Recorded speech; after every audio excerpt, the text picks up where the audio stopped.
Halo, selamat berjumpa kembali di Ruang Dosen bersama saya, Eka Julia Fat. Kali ini kita akan belajar mengenai perencanaan geser pada struktur batuan bertulang. Nah, ini kita tahu ya, ini adalah diagram lintang atau geser yang menjadi dasar perencanaan kita nanti. Tujuan kita nanti adalah bahwa balok kita mampu menahan gaya lintang yang disebabkan oleh beban yang ada pada suatu balok. Nah, ini adalah distribusi tegangan geser pada suatu penampang persegi. Nah, perbedaan antara ya distribusi tegangan akibat lentur dengan distribusi akibat tegangan akibat geser itu adalah pada pada tegangan maksimumnya yang berkebalikan ya. Kalau pada yang lentur ini tegangan maksimumnya berada pada serat terluar dan serat terluar teratas dan serat terluar bawah. Sedangkan kalau yang geser itu maksimumnya berada di daerah garis netralnya. Sedangkan untuk daerah serat terluar dan serat terluarnya itu masing-masing nilai gaya gesernya adalah 0. Nah, untuk menghitung tegangan geser tersebut, maka kita bisa menggunakan persamaan ini, di mana V adalah gaya lintang yang terjadi, sedangkan Q itu kita dapatkan dari persamaan ini, yaitu B adalah lebar balok, H adalah tinggi balok. Ya, sedangkan I adalah momen inersianya 1/12 BH pangkat 3. Atau tegangan maksimumnya bisa kita dapatkan dengan menggunakan persamaan, dia adalah gaya lintang dibagi dengan lebar dikalikan tinggi dikali 3/2 atau 1,5 tegangan geser maksimum rata-ratanya. Nah, ini adalah gambaran retakan yang terjadi akibat tegangan geser. Nah, tegangan geser bisa menyebabkan retak geser. Nah, perbedaan antara retak geser dan retak lentur adalah retak yang diakibatkan oleh lenturan balok, biasanya terjadi pada daerah yang mengalami momen maksimum. Ya, awalnya terjadi pada daerah yang mengalami momen maksimum. Bentuk retakannya biasanya dia arahnya adalah tegak lurus dengan sumbu melintang dari balok kita. Sedangkan kalau geser itu dia membentuk sudut dengan sumbu longitudinal dari suatu balok. Nah, ini adalah berbagai bentuk retakan yang terjadi pada beton betulang.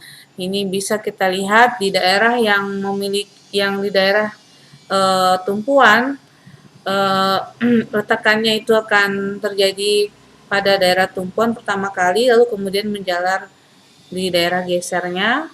Dan ini adalah retakan di daerah lapangan. Ya, ini adalah retakan lenturnya dan ini adalah retakan geser lenturnya. Apa itu retak geser lentur? Retak geser lentur adalah retakan yang bermula dari retak lentur terlebih dahulu, kemudian dia merambat menjadi retak geser akibat adanya tegangan geser.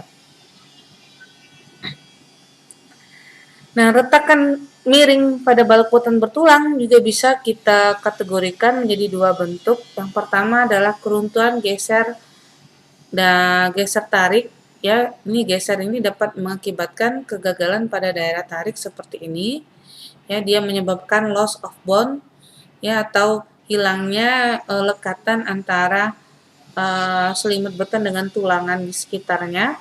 Kemudian yang kedua adalah keruntuhan geser tekan, yaitu keruntuhan geser yang kemudian menjalar ke daerah tekan seperti ini.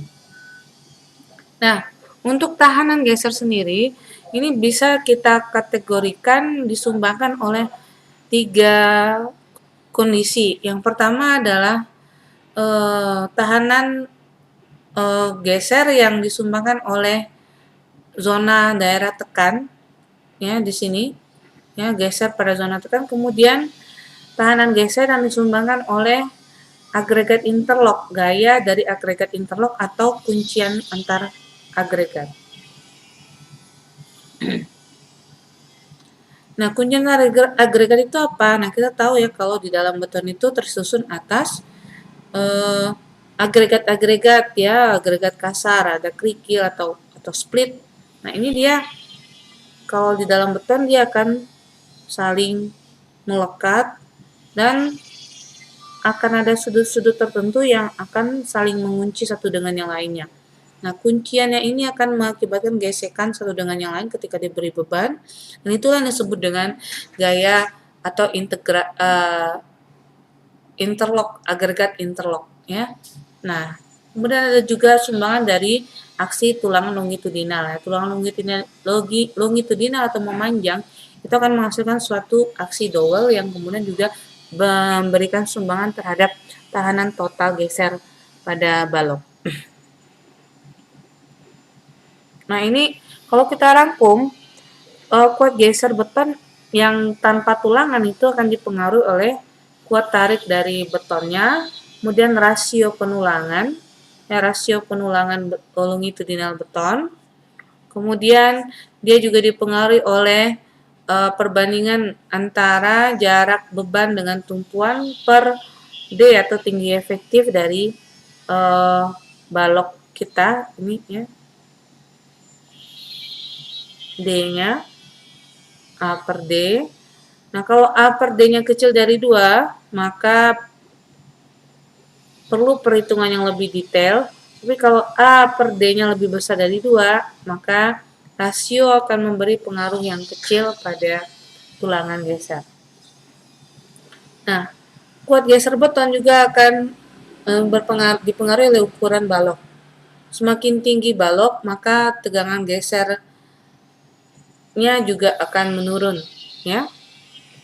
Nah, kuat geser beton juga dipengaruhi oleh gaya aksial, yaitu gaya aksial tarik dan gaya aksial tekan.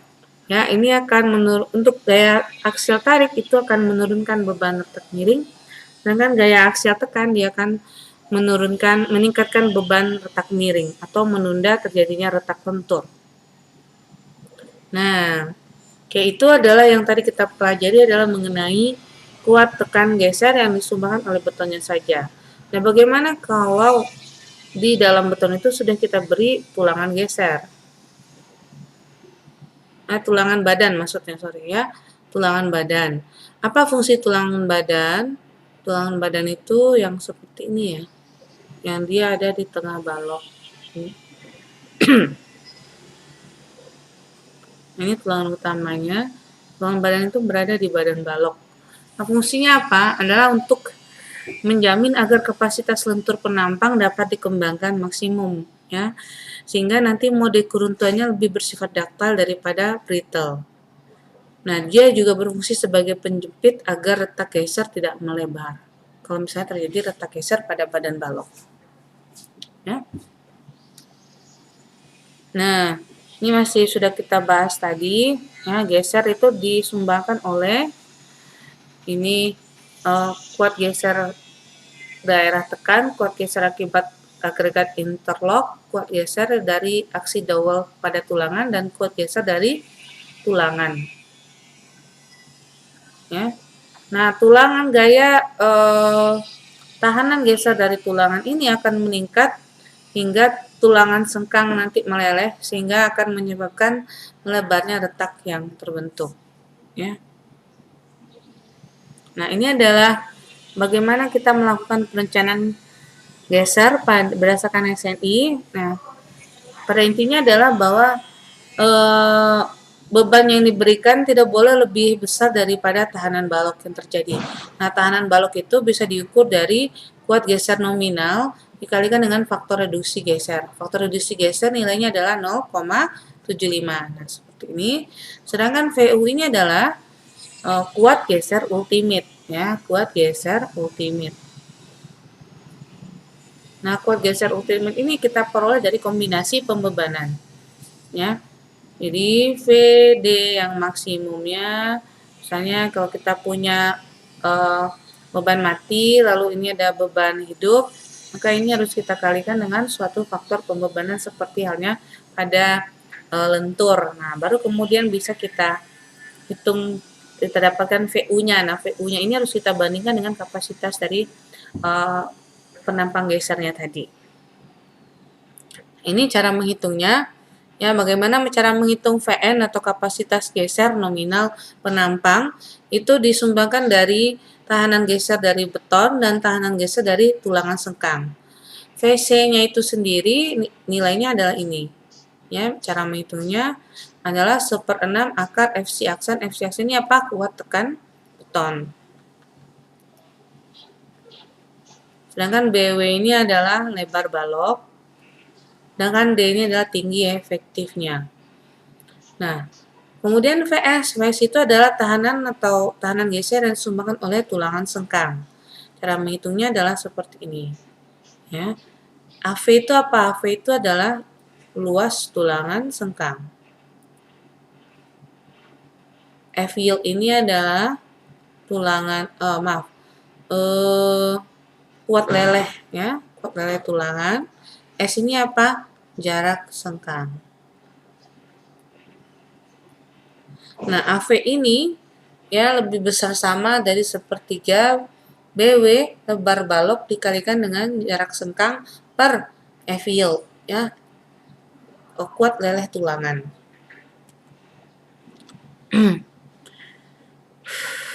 Nah, ini adalah kuat geser yang disumbangkan oleh beton berdasarkan berbagai kondisi. Nah, kalau dia hanya mengalami lentur saja, yaitu yang dialami oleh balok, maka kita pakai VC-nya 1/6 akar efisiensi BW dikalikan D. Dan kalau ada tekan, kalau terjadi tekan aksial, maka kita pakai persamaan ini. Ya, NU ini adalah kuat tekan aksial ultimate ya. Gaya tekan aksial.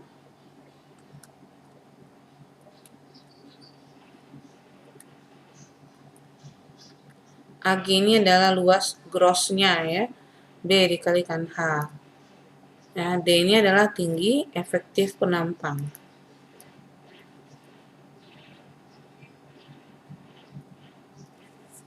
Nah, seperti itu. Nah, ini kalau kita mau menghitung tarik aksial.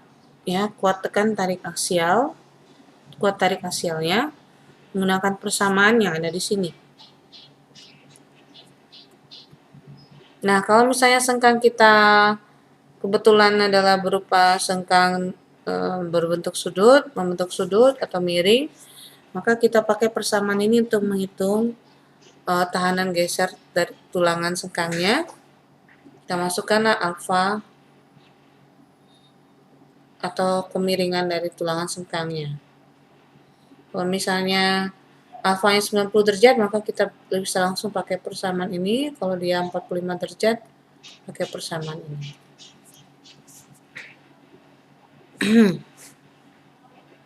Nah, selanjutnya bagaimana kita menghitung,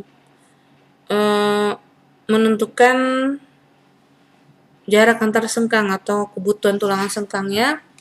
Ya, kebutuhan tulangan sengkang nanti kita akan hitung berdasarkan zonasi. Ya, kita kan tahu kalau kita punya balok ya dan kita hitung tulangan gesernya, nanti kita bisa hitung berapa nilai VU-nya ya. Misalnya kalau di daerah yang memiliki gaya lintang yang besar, maka kebutuhan tulangan gesernya akan berbeda di mana daerah yang memiliki gaya lintang yang lebih kecil ya, maka kebutuhan tulangan gesernya juga akan berbeda. Nah, pertama kita lihat ini. Langkah pertama adalah cek berapakah VC-nya. VC-nya adalah 1/6 akar FC aksen dikalikan BW dikalikan D, lalu kita kalikan dengan faktor reduksi tahanan untuk geser 0,75, lalu kita kalikan setengah. Nah, kita cek apakah ini sudah lebih besar dari VU, ya, VU yang ada di sini, ya, gaya lintangnya. Nah, kalau misalnya dia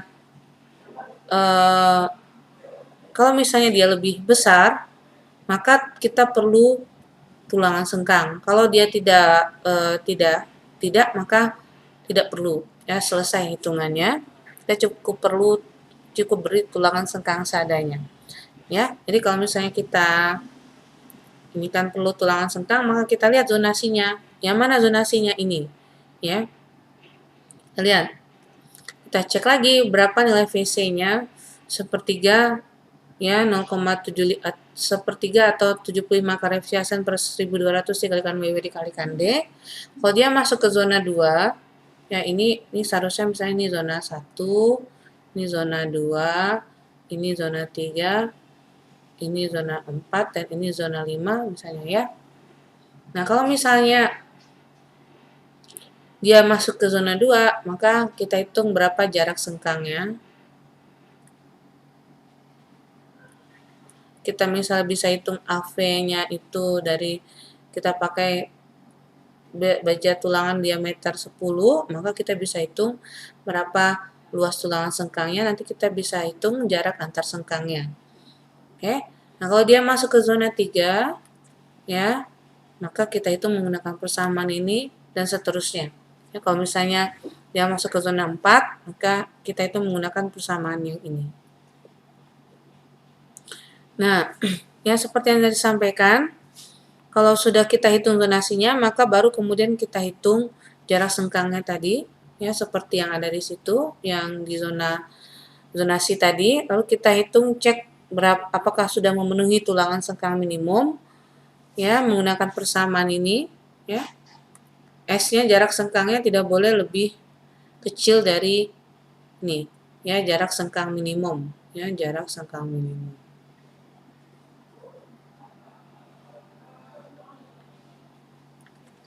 Oke. Nah,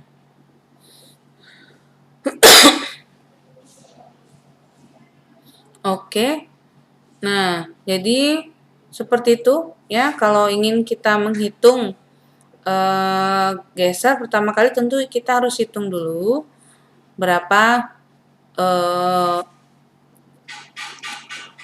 gaya lintang akibat beban matinya, gaya lintang akibat beban hidupnya, baru kemudian kita bisa hitung berapa VU-nya, ya, VU-nya, baru kemudian kita hitung apakah VU-nya tadi lebih besar atau lebih kecil dari setengah dikalikan faktor reduksi dikalikan dengan VC-nya, ya dari tahanan betonnya. Kalau dia lebih besar dari setengah itu, maka kita perlu melihat zonasinya yang sebagaimana yang disampaikan pada slide-slide sebelumnya. Oke, baiklah. Nah, ini ada soal, silakan dikerjakan. Ada suatu balok terjepit dengan beban merata yang terdiri atas beban mati dan beban hidup sebesar 2 ton per meter dan 3 ton per meter berturut-turut. Kuat tekan betonnya adalah 28 MPa, efisiensi 400 MPa, tulangan leleh sengkangnya adalah 400 MPa. Nah, ini diminta dari desain lentur, maka dipakai diameter tulangannya adalah 10 dan diameter 13. Ya, ini silakan dikerjakan. Gimana ngerjainnya? Pertama tentu kita harus hitung dulu. Ini berapa sih? Ya, berapa sih gaya gesernya di sini? Ya, berapa gaya gesernya? Ya, seperti itu. Ya, kira-kira kita hitung dulu V-nya berapa di sini. Yang disumbangkan oleh V dari D, V dari beban hidup. Ya, lalu kita hitung VU-nya. Ya, baru kita hitung VC-nya 1/6 akar Fc aksen dikalikan B dikalikan D. B-nya di sini, D-nya adalah 26,2 inci. Nah, ini silakan dikonversikan ke satuan SI kita. Ya. Oke, lalu setelah itu baru bisa kita tentukan apakah dia masuk ke zonasi atau tidak, apakah kita perlu tulangan sengkang atau tidak. Ya, selamat mengerjakan. Baiklah, itu saja yang bisa saya sampaikan. Sekali lagi, silakan like dan subscribe untuk mendapatkan pembahasan mengenai soal-soal terkait beton bertulang lainnya. Sampai ketemu lagi. Assalamualaikum warahmatullahi wabarakatuh.